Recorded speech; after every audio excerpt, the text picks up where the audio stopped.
stole her, but first. Whoa, whoa, whoa, whoa. You're a cop? Christ, buddy. What are you, something in the head?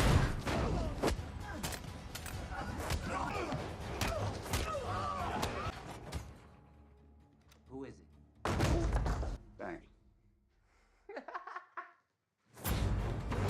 The story begins in the 1950s, right as the mafia was stretching its claws all over LA. At the center of it all was the absolutely dangerous mafia boss, Mickey Cohen.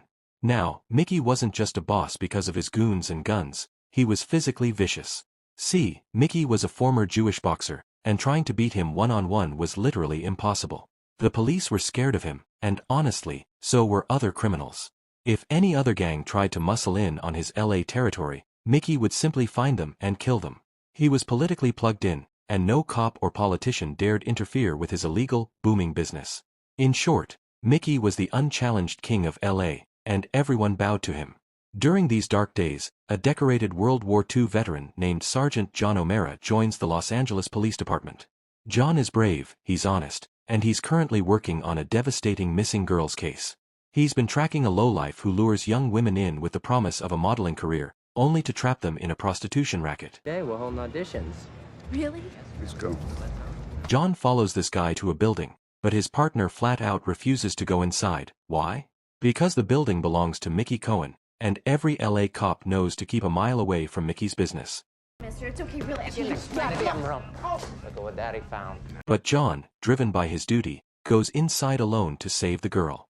Inside the room, John finds the creep being physically intimate with the girl. John bursts in, fighting those three men all by himself.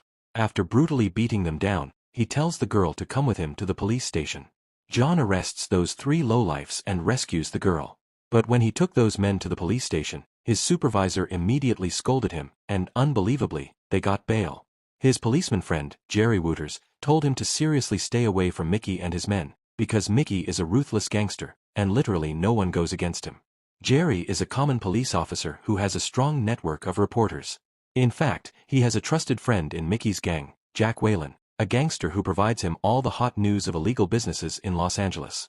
Jerry actually likes Mickey's manners and etiquette teacher, Grace. Even after getting close to Mickey, they get into a relationship and meet Mickey and his gang.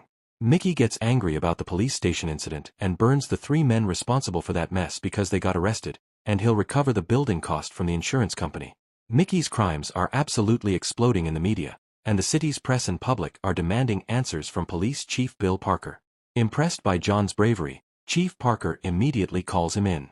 Parker explains that most of the police and judges are completely corrupt or bought by Mickey, making it impossible to convict him, especially since witnesses are too terrified to come forward. Chief Parker tasks John with creating a secret special police group of incorruptible officers who can fearlessly attack Mickey and his businesses. The mission is not to arrest Mickey right away, but to strip him of his money and power first, and then arrest him. John quickly accepts the mission and begins shortlisting officers. He first recruits Officer Jerry for his strong network of informants. The team is finally completed with Coleman Harris, an African-American officer, an expert in throwing and wielding razor-sharp knives. Max Kennard, a retired, famous, and expert shooter who never misses a target. Ramirez, Max's loyal student, who also aims to be an expert shooter. Conwell Keeler, a military intelligence retiree and an expert in telecommunications and wiretapping. Now, the squad is ready to go underground.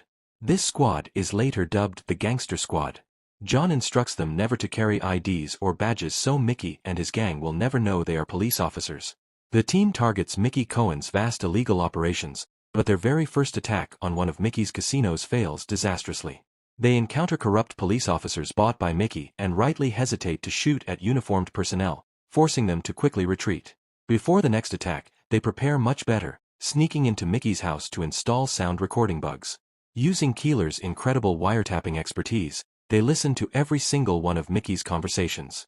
The phone tapping allows them to attack Mickey's hideouts one by one, killing his men and burning his illegal drug shipments before they even enter the city. Mickey naturally assumes a rival gang is responsible for these attacks and has his competition killed. But the Gangster Squad's relentless attacks continue, targeting many of his business locations, destroying his drug consignments and gambling dens, causing millions of dollars in losses. Gangster Jack Whalen warns Grace and Jerry to stay away from each other, fearing Mickey will kill them both if he discovers Grace is romantically involved with a cop. Chief Parker personally congratulates John and the team for their successful hits. He mentions that the media has named the team the Gangster Squad because no one suspects a few police officers are behind the attacks. Everyone, including Mickey, thinks a new, powerful gang has arrived in the city. The chief tells John they need to hit Mickey where it hurts the absolute most. The wiretapping reveals that due to the constant attacks, Mickey has started moving all his money from other hideouts to his casino right in the middle of the city. The team plans to hit this casino. The Gangster Squad attacks the casino, brutally beats Mickey's men, gathers all his money, and sets it on fire. Mickey, absolutely driven mad by anger and loss, starts suspecting and killing his own men.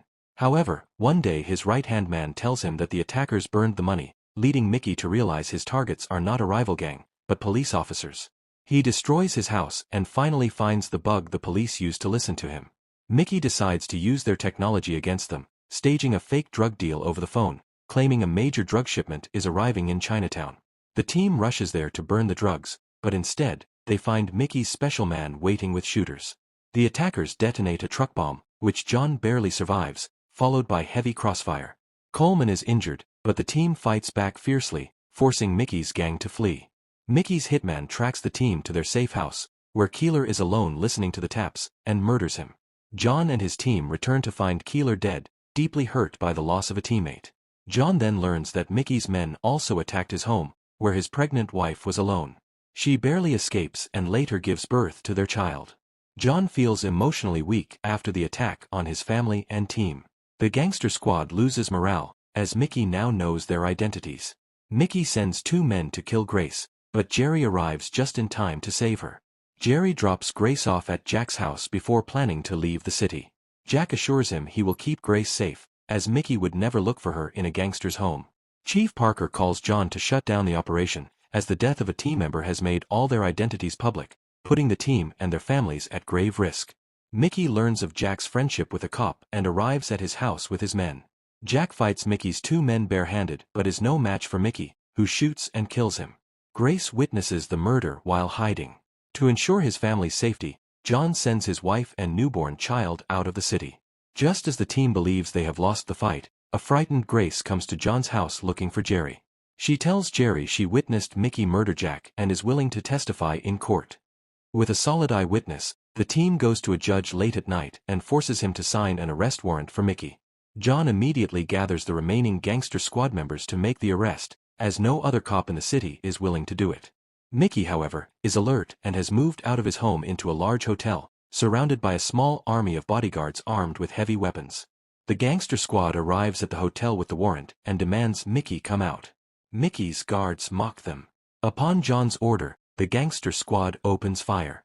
Mickey's men return fire from the front and the rooftop, preventing the team from entering. The team fights tactically. Coleman, Max, and Ramirez provide cover fire from outside, while John and Jerry storm the hotel. They kill many of Mickey's men on the entry level and stairs.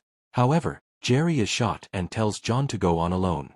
Mickey's right-hand man urges him to head to the airport, seeing the intense gun battle. As Mickey steps out of his room, John kills a bodyguard walking ahead of him and challenges Mickey to a fight. Mickey emerges with a Tommy gun and opens fire, but his man throws a grenade to fill the hall with smoke, allowing Mickey to escape the hotel. As they exit, one of Mickey's men shoots Max. They put Mickey in a car and try to flee. John clings to the back of the car, which eventually crashes into a fountain. Mickey's right-hand man points a gun at John, but before he can shoot, a wounded Max, with Ramirez's help, takes aim from a distance and shoots the man dead, then succumbs to his own injury. John and Mickey are finally face to face.